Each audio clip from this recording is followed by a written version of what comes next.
All right then, ladies and gentlemen, we're rocking and rolling. Welcome to the LEC post-game lobby. I am Machine, and I am joined not only by Caedrel, fortunately, we have a guest. It is the amazing Bwipo calling in after a fantastic victory in our match of the week. Hello, Bwipo. Can you hear us loud and clear? Are you with us? Yes, I can hear you loud and clear. Dude, okay. I mean, first things first, just initial reacts on that game. I'm sure there was a little bit of tension leading into it, a lot of extra prep, a couple of extra conversations being had.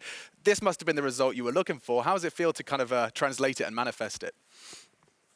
It feels wonderful, honestly. I think the game itself in the early game was very rough for me. Their draft, Pantheon and Nocturne were running around in the river, and I was seeing ghosts in my head at some points. So I was really trying to find the windows where they weren't connected as a team, and I was trying to find picks in these situations, but not so successful. So yeah, I ended up dying a couple of times, but then once we started grouping up, I was very confident in our composition and in the Xin Zhao pick. So I started picking the fights, and the rest of my team was there to take care of the rest. So yeah, I can imagine playing a quick and easy win. I can imagine playing as double globals as a jungler is pretty rough. The Xin Zhao pick looked pretty good though, regardless of the early death. Is that something you actually plan on picking away from Yanko specifically, or is it just a champion you think is really strong right now in the meta and fits your team well?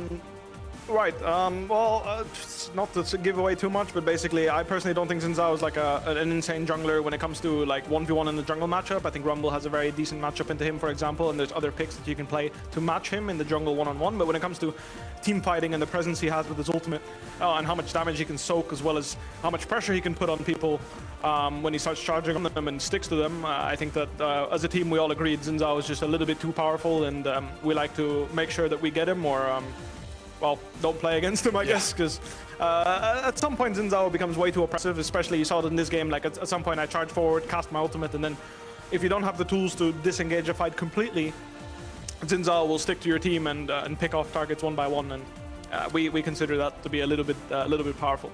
Yeah, even Renekton looking threatening actually in Adam's hands. He was smurfing today and doing so in your old role. Excuse me. I wanted to kind of poke your brain a little bit about that.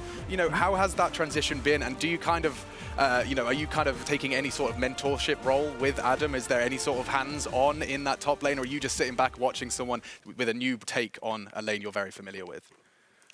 For me, I try to give him the information that is like difficult to come across without experience, right? Like moments where in a certain draft you should be playing for yourself. For example, in this draft, I think that Renekton should be trying to get big himself and just make sure that he's in a good position in this game, because if he's very fed and very strong, which he was this game, you could see that he could rampage through the team fights very consistently. So if he avoids falling behind too much and make sure that he's in a good position himself, he will carry the game. And Adam is someone that's been very giving in our games, and he's been changing his style to give more to the team rather than take himself. So I've been trying to correct that a bit with him, of course, and try to get him to agree that like you should be farming in these cases and you should be hovering in these cases, because sometimes he's trying to give too much, and I think he's a very talented player himself, and he should be willing to take what he needs.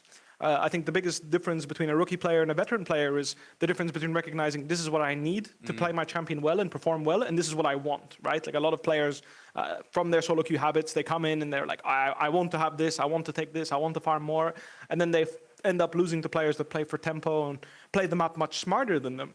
But Adam has been very smart, and he's been picking up all the tips and tricks from both me and Yamato, and he's been performing spectacularly so far. That's just an analyst's wet dream. The fact that we talk about veterans and the rookies being, combining experience with the new talent, and Bwipo has just given us exactly what we're talking about. Especially when you get someone of the caliber of Bwipo, right? I know you're still here, Bwipo, obviously, but like the caliber of a player like you at a World Finals performance, and showing up as one of the best top laners in Europe for so long, and Adam obviously being a rookie, he's only been playing the game professionally for like a year. He was a Darius one-trick for a long time. He was almost like a rock in this game to me. It felt like no matter what happens, there wasn't that much attention towards him from your side, but in terms of the actual jungle pressure from the enemy team, he was getting solo kills and then kind of getting traded one for one. I think that his performance on top lane was really good this game.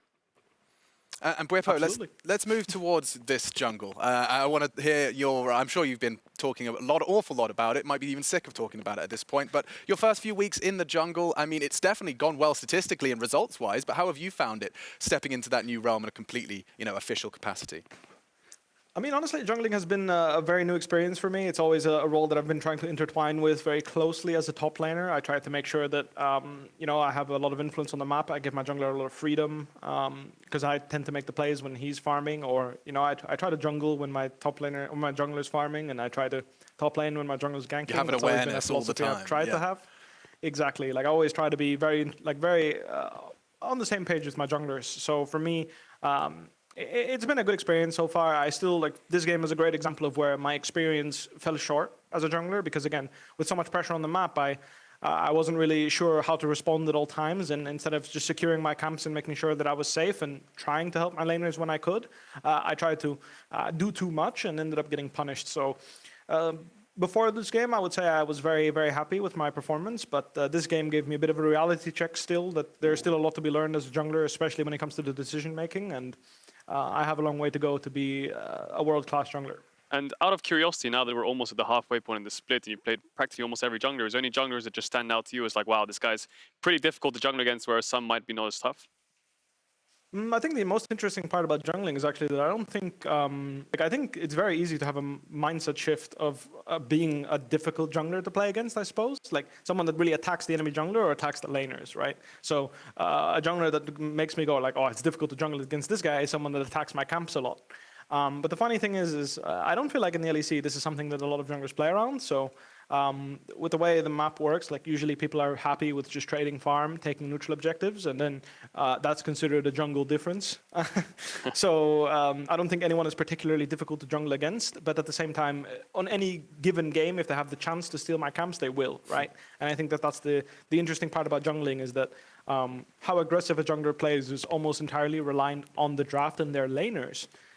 Which is very different from top lane, right? Where I'm sure a lot of players were very frustrated that even though I played Ornn, I would still trade like a madman in top lane, and even though that's considered a scaling champion. In jungle, it's not so much. You can play Karthus, which is considered a scaling champ, and go nuts early game if you want. Yeah, your hidden if your tech. laners allow it. Caedrel was telling me all about the hidden tech, but I actually wanted to kind of pick your brain from a more macro or human standpoint. Like, and I don't want to make any assumptions about you as a person, but you know, in terms of reigniting passion, we talk about burnout, we see the effects of it all the time. You've been playing this game for so long at a competitive level in that top lane. Has this in any way helped you find new passion, new hunger, especially when you see that hunger in someone like Adam in your team and in your ranks? Absolutely. I mean, not only to play a new role and experience new champions as well, right? Because I've been as a professional player, I've always tried to expand my champion pool as much as possible because, well, I love playing this game and I love all the champions and the design of all the champions. Like, obviously, there's some I like more than others, but in general, like League of Legends gives so many options to the players, and I really appreciate the champion design team for, you know, and introducing so many cool champions to play. And for me, that really resonates. And I've always tried to play champions I think like, wow, this champion's really cool. I want to make it work. And being able to play a new role and then leverage that to play completely new champions in a new role is something that's very awesome to me. And not to mention, I always enjoy looking at top lane. I'm like, wow, I would have played it that way. And that makes me want to play top lane again. It's right? a new puzzle. Exactly. Yeah, and then just speaking of champions, just to pick your brain a little bit on this, just looking at the current meta, obviously Xin Zhao, Volibear, you know, the Udyrs, the Rumbles, whatever it may be, Viego even for yourself and Karthus. Is there any kind of meta of jungle that you'd want to come back? I know you haven't been jungle for that long, but like a Rengar, Kha'Zix, Lee Sin meta where it's just pure carry-orientated, like mechanical assassins, because I know you're a Rengar top player. Would that be more of a well-suited meta for Bwipo, or do you think you can just play anything when it comes to you? I mean, I'm very happy with playing champions like Xin Zhao, Volibear. I actually haven't played a Volibear game on stage, have I? So there's that. In top lane, Oh no, I played. Yeah, that's true. I've played my fair share of Volibear, but the idea here for me is that no matter what meta it will be, I will always find champions that I enjoy playing and as well as I'm strong at. Like I'm a professional player. It's still a part of my job to make sure that I can play whatever is necessary, even if I don't like the champion. But for myself, I always squeeze in what I enjoy playing because I think that, for myself at least, this has been very important in my success, is enjoying the game. Like when I grind solo queue and I'm not having fun because I'm forcing myself to play a meta that doesn't work, I've noticed my performance go down. So what I do myself as a player is I give my team solutions of like, guys, I don't like these champions. I agree that they're good, but I have answers that I like playing, and I know I can win the game if I play these answers. And that's what I tend to do. Ah, dude, that's perfect. That's like when you're going to your boss with bad news, you have to already have a compromise in mind, and then it's not bad news after all. You see, that's all psychology. It's all psychology. It's all psychology. But this new puzzle has incited some new passion in you. We're actually going to head over to the standings, because at the top of the LEC, we have the surprise of the season so far, Misfits Gaming, while Vitality are starting to climb with 2 impressive wins. We, Bwipo, have been talking a lot about that kind of locked top 6, and I'm just interested to know, in terms of what you've been feeling in Resistance instance in games or scrims. Is there any in that top 4 that you believe has a chance, a voice in the second half of the season? It's difficult to say. Yeah, okay. I mean, the standings are like the thing about the LEC is, and this is the beauty of a season, right? This is the beauty of the LEC, and I think that this is actually a vision that not enough people share in the LEC, right? It's a marathon. You're playing 9 weeks, 8 with 2 super weeks. Used to be 9, sorry. You're playing 8 weeks. That's 8 weeks where you can commit as a team and build on your drafts, build on what you're already good at, build on what you're bad at, improve what you're bad at, I suppose. And I think that any team can really, in this period of time, they still have 5 weeks, right? Let's say 3, and then in the last 2 weeks, you're going to have to start to perform because that's usually when the playoff spots are getting locked in. But that's why I like to believe in all the LEC teams to, at least, I don't want to believe in them because I'd rather win, but I wouldn't count them out. Let's put it that way. I mean, I saw what Schalke were up to before. I thought they were like a damp squib, and then I tuned back in at the end of the season, and it's all Schalke. Yeah, I mean, the thing is with like Bwipo was talking about 8 weeks, lots can happen in that 8 weeks. Other teams can get worse or better. You could get worse or better. The meta changes. There's so many different factors that can play into things, whether it's like you're taking the split slow because of burnout or whatever, and you're ramping it up like Mad Lions perhaps are doing. Every team has a different approach, and I think we're going to see different highs and different lows throughout the weeks. Caedrel, what's your take on this week from Vitality? Like, you've taken down G2, you've taken down Mad Lions. Aren't those the kind of the biggest men in the club? You just walked up and punched them both in the face? Yeah, I definitely think it's a huge confidence boost for them, especially because I think that they were having a bit of a shaky week 1, week 2. I think that the performances from almost everyone on Vitality has been exceptional. I think the mid-jungle's been performing phenomenal. I think the support Labrov is definitely standing out to me a lot in terms of playmaking and supporting that mid-jungle. And I think beating Mad Lions, beating G2, beating 2 teams which are easily in the top 4 right now, not only in the standings but in Europe in general, is a great confidence boost going forwards. When you've beaten those teams going into next week's progressing, it's just going to help you so much in scrims, and it'll allow you to explore more things, and you're not really forced to find comfort when you're already getting wins against top teams. So even when it comes to the playoffs race, Vitality sitting tied for 6th place right now. I think they're probably going to be fighting for a playoff spot, definitely. And I think that picking up wins against top teams going on will pay dividends when it comes to week 7, week 8. Yeah, keep your eyes on Vitality, and we'll move on to our Kia Player of the Game leaderboard. VTO is in 1st place at the moment, followed by Humanoid and Selfmade. So if players are tied, the percentage of votes is the tiebreaker. So currently you can see that Misfits, Mad, Vitality all locked in that 3 wins of our Kia Player of the Game leaderboard. And so still, as we've been discussing, a lot of time left in the season. Oh yeah, definitely loads of time left. I mean, you can see mid laners and junglers in there. Bwipo will definitely want to get his way up there in the Player of the Game's leaderboard, perhaps. Maybe pull out that Viego again, because that looked clean, man. Thank you. Actually, I try not to focus too much on this. It's something that when I get in my own head, things start going wrong, and I don't see the need to anymore. I'm a jungler now. My laners are my... You're the slave. My laners are my... I don't even know what to children. Say. Maybe like the babysitter. No, I'm a peasant, and they're the kings. Like okay. I follow blindly because I know as a laner, I liked it when my jungler trusted me when I called. Like, for example, we can kill this guy. Sure. I don't see it, but... Yeah. I trust you. Let's go.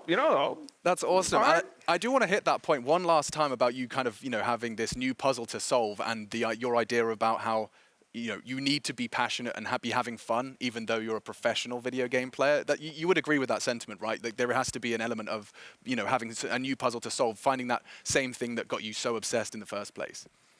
Absolutely. I think that reigniting your passion when it comes to anything you do in life is very crucial, because to be the best in the world, which is the goal, right? Like you're playing in the LEC, you want to win the LEC.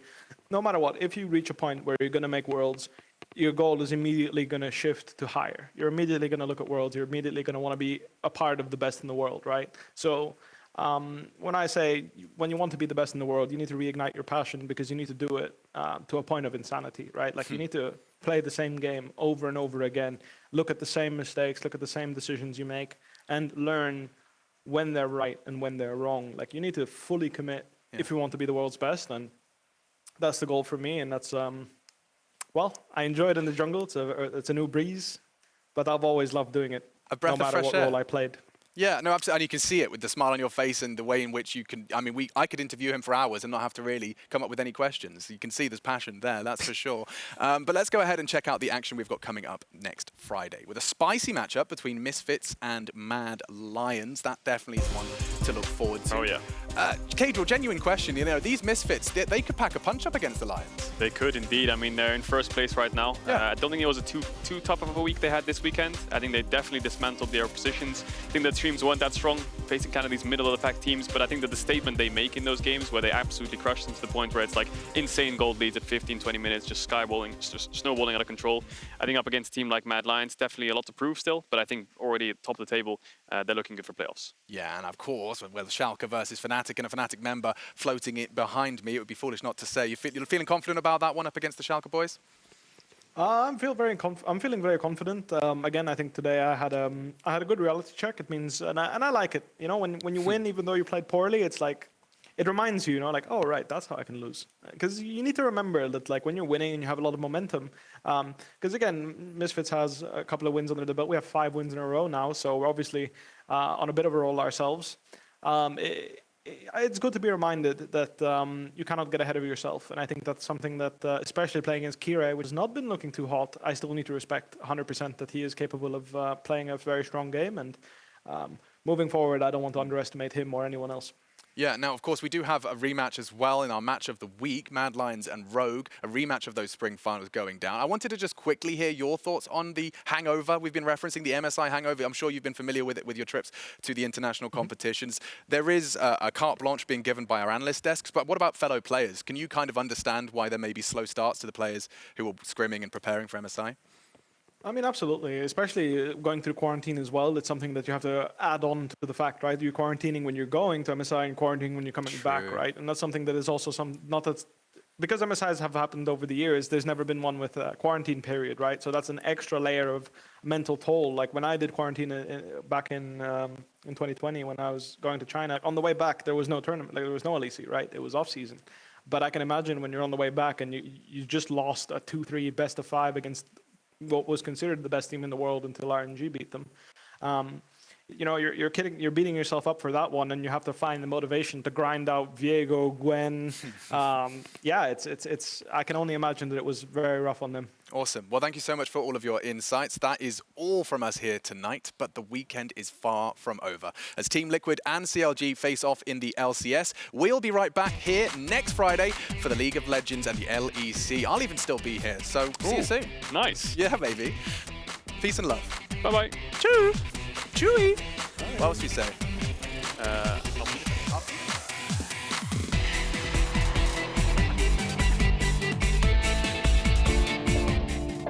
Hello, ladies and gentlemen. We're back in business, and welcome to Berlin, Germany for week 3 of the LEC. We are 6 games in, though, and Misfits are in sole possession of first place. Oh, Patrick. Patrick just walks straight into the darkness and gets dunked down. I am flabbergasted. Yeah, that would be one word to call that. Can't go for the steal, but that's a stun, a catch, that's a dead cries. Baron picked up by SK. They turn their attention to Denny, he gets melted down. The blue continues the chase, Rocket jump forward. Equalizer, burns Excel inside their jungle. And nobody beats SK in summer 7 times in a row. SK pick up their first win of summer. They're going to put a challenge here onto the mid lane turret. That's the engage from Vander. The equalizer comes down as well. Kira's going to need so much time. I don't think he can even channel the close storm, and Misfits are melting through Schalke. That's 1, 2 quick kills. Make it 3. Can they get the 4th? And it is null fear to Misfits. Big hero to Odoamne on the bottom side looking to fight Magic Field. Team Mind Odoamne has a lot of damage. Can he finish the job before the TP comes in? And yes, they can. Fighting against the clock, Magic Felix will get taken down. Oh, he even presses S to force Kaiser to walk around him just to create a little bit more space. Then he body blocks the hook. LeBron played that beautifully. He's going to be matched here as he can pull back 1-2 on the punch. Haymaker comes in. Leader in the area, but doesn't really feel like there's a lot of follow. Leader just walking in the midst of everybody and just goes down. 1K gold lead for G2 with no blood being spilled whatsoever. Wonder starting to pull ahead, and now it's going to be Hillesang in trouble from downtown. He's locked up. The flash into safety. Exhaust coming in. Stun coming in, but the spell shield is there. Bwipo needs to get out of this one. He has to be careful. Backing away. Niski in the area. Maybe they can try and turn and burn here. Trying to lock up Caps, but a clean sidestep means Caps makes it out of that one for now. Niski has the Pantheon up, but is forced to flash away to safety. Bwipo goes down, and already G2 off to a massive lead forward. Caps using the ultimate just to block a little bit of sight, but Niski can respond in kind. Is Adam dashing through the entire team. That is one powerful Renekton, and he's about to be invulnerable. Bwipo now ready for the dive. They're flashing forward. They're ready to take down Reckless. Oh, hand delivered. Reckless Reckless goes down. Yanko's now knocked up. He's running for his life. That is a 5-0 in favor of Fnatic, and just like that, they flip the game on its head. Beautifully executed from the Fnatic squad. G2 torn apart.